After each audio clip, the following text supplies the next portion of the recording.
Chapter 8.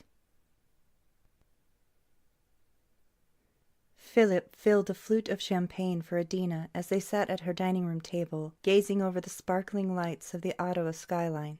He had prepared his signature filet mignon dish, flambeing lobster tails with cognac as a finishing touch. "To you, my dear. You did it," he said, handing Adeena her bubbling glass. "Thanks to my grandmother," she replied, feeling her eyes well up. She raised her flute and nodded to Philippe through impending tears. "To your grandmother, then," he offered quietly. Adeena took a long sip, thinking back on all that had happened in Friedrich Lang's practice studio this afternoon. "You know I passed out during the audition," she said, treading slowly to gauge the resistance ahead. "It was really weird. As soon as I began playing, I went into some kind of dream. But it was so real. Completely real. It was like—" She paused, trying to explain to Philippe and to herself what had happened. "It was like a daydream, and I went into some kind of other world. I've never felt anything like that before." She hesitated a moment. "I think somehow maybe it was real." Philip eyed her, one brow raised. Putting down his empty flute slowly, he finally responded, "You've had an awfully stressful time lately getting ready for that audition, probably even dreaming about it. Then your grandmother dies and you get that lost music from Scotland," he continued, sequencing the events. "Finally, you get to play alone with the conductor of the NAC himself on a $5 million cello, no less." His face lightened and his tone warmed. "I am sure you felt like you dreamed and went into another world." Adeena knew he didn't believe her. How could he? She didn't believe it herself. She felt a lingering ache from the experience, but aside from that, wondered if she hadn't created the whole thing in her mind. Maybe some kind of migraine that had built up over the last few weeks. But every second of it, the sights, sounds, people, even the odors of the wood-burning hearth, the perfumed ladies, all lingered vividly.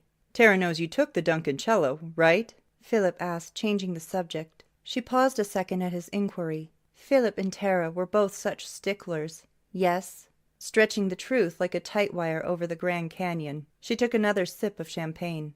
"Tara was told that the cello needs to be played every day, and, well, I'm a cellist." Philip smiled, but Adeena knew the wheels were turning in his head. She called him a human polygraph. He laughed at that label, but they both knew he could detect bullshit in any form. It was a job requirement, he said, for reporters on Parliament Hill. Hopefully his sensors were turned off now. Tara had stressed to Adeena that she could not play the Duncan Cello until she got a security upgrade. Paperwork, paperwork. Tara lived for it. The gallery had hired a fellow from a company that sold and repaired musical instruments, and had the proper security clearance. But the man was a simple technician, not a real musician. This morning Adeena had asked him if he could do the tuning in her office, so she could take some pictures for her exhibit research. As he completed his work, which required him to play a short piece of music, she was struck once again at the haunting tone of the Duncan. Her audition was coming up in just over 2 hours. "Can you give me a few minutes to take some more pictures?" she asked the man as he got ready to pack the cello in its case. Adeena noticed the remnants of leftover sleep in his eyes. He had yawned throughout the tuning procedure. "I've got a meal card for the cafeteria if you'd like to get yourself a coffee or something," she offered, flashing a huge smile as she extended the charge card to him. "Thanks," he said. "I was up all night with the new baby. I'll go get a coffee from the cafeteria and maybe soak my head in it for a while. Take your time. Just pack it up when you're done and I'll come back and pick it up later." Adeena felt guilty about what she was going to do, but it was a risk she felt compelled to take. As soon as the man left, she took her cello with its end pin removed and packed it into the hard-shelled case used to carry the precious artifact. Then she took the Duncan cello, carefully placed into her own cello case, and left for her audition. Philip was doubtful about the whole thing. He tried to ignore his instincts that Adeena took the Duncan cello without permission. It wasn't that important. The moment had come that would change both their lives. His career was taking off. He had done more TV and radio interviews than he could count since his exposé was published.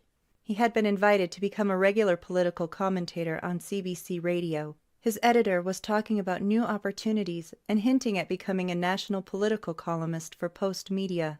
He had even gotten a call from CNN in Atlanta. He knew that at last he could be a good provider.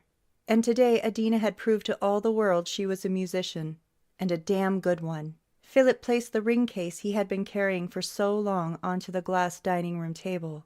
Adeena froze, looking up at him with wide, searching eyes. He studied her face. Those green eyes seemed to see right inside of him, her smoldering looks, full lips, delicate nose, high cheekbones, all were imprinted deeply inside him. Adeena's face was the last thing he saw when he closed his eyes at night. He reached for her hand. Adeena Stewart, will you marry me? She carefully lifted the velvet case and examined the diamond ring, its reflected light dancing in all directions around her. He waited, silent, nervous, like a teenager asking a girl out for the first time. She began to cry and put the case back on the table. He took the ring from the case, lifted her left hand, and placed it on her ring finger. Will you? He whispered, still holding her hand. Will you be my wife? Adeena drew back her hand. She was still crying. He waited. Had he overwhelmed her? Each moment of silence heightened his feeling of dread. Finally she spoke.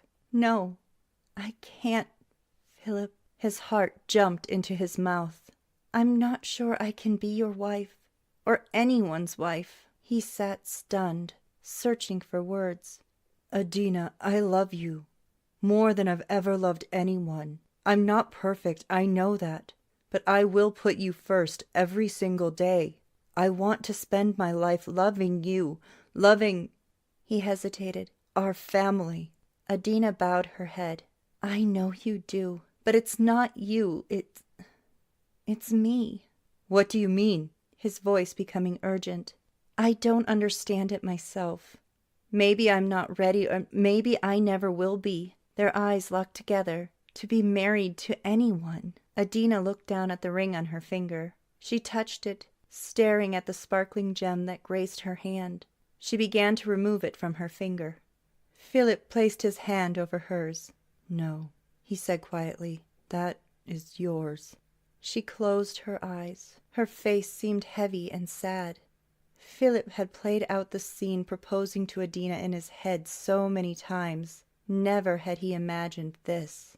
It's not right for me to keep it, to do this to you, Philip. She removed the ring from her finger, and pain shot through him as if someone had poked an open wound. Are you afraid? Is that it? Maybe, she replied. Maybe I am. Do you love me? Adeena closed her eyes. Another tear rolled down her cheek. Every second of silence was another moment of molten pain searing his chest. Finally, without opening her eyes, she spoke. Of course I do. Should he embrace her, his beloved, so close yet so far away? Should he just leave and take his wounded pride with him? Maybe this is a test. If it's really meant to be, if she is the one, then this was just an obstacle to conquer. Someday, when they were looking back on years of marriage, this little drama would be something they laughed at. Just keep it in logical perspective, he told himself. Logic and love, though, don't make good companions. Fuck, he finally said. I'm so fucking stupid. What?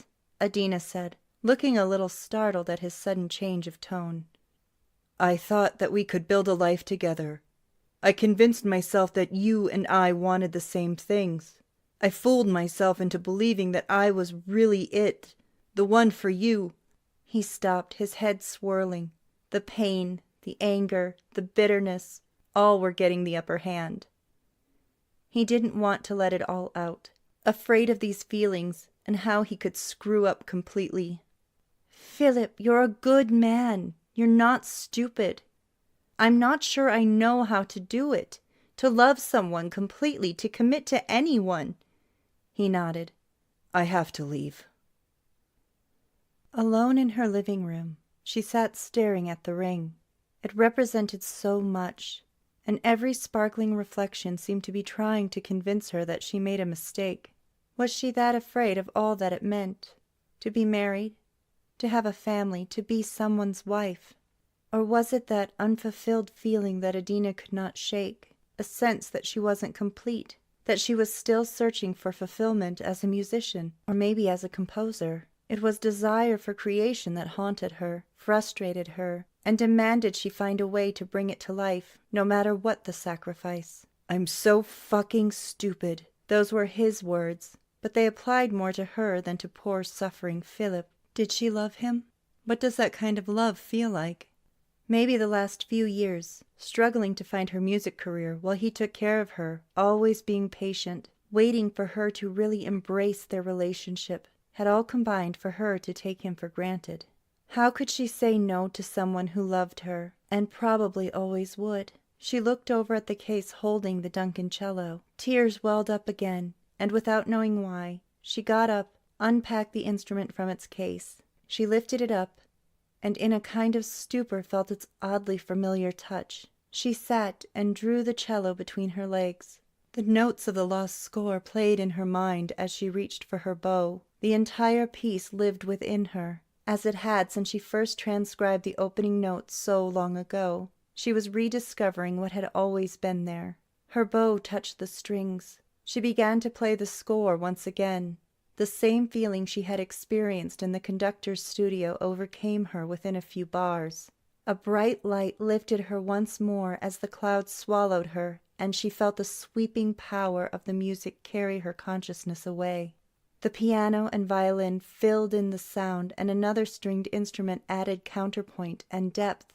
Was she dreaming again?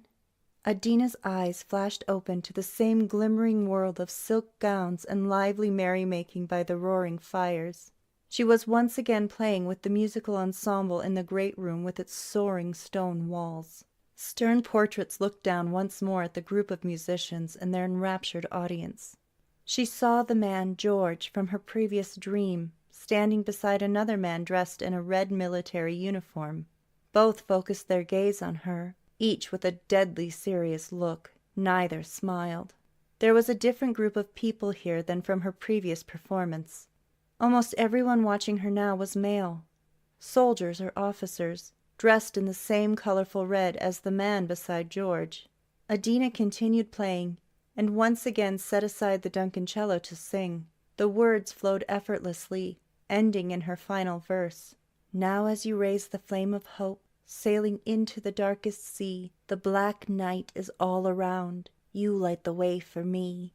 When will you turn night to day, so hope may greet the dawn? Forever I will wait for you, even after I'm gone." When she was finished, the men were more boisterous than the previous group, and their applause even more thunderous. She felt humbled, still confused by what was happening. She was surprised that her voice carried so well in this medieval setting. It was not just the torches and hearth that created the kind of warmth she had never experienced before. While she had no way of making sense of what was happening and was confused as before, this was something completely new. An audience connecting with her music. George began to approach her, but another man held him back. They looked at each other sternly for a moment, as she took a bow in recognition of the continuing applause. "My sister, Lady Catherine Carnegie," the man said in a commanding tone directed toward the cheering soldiers.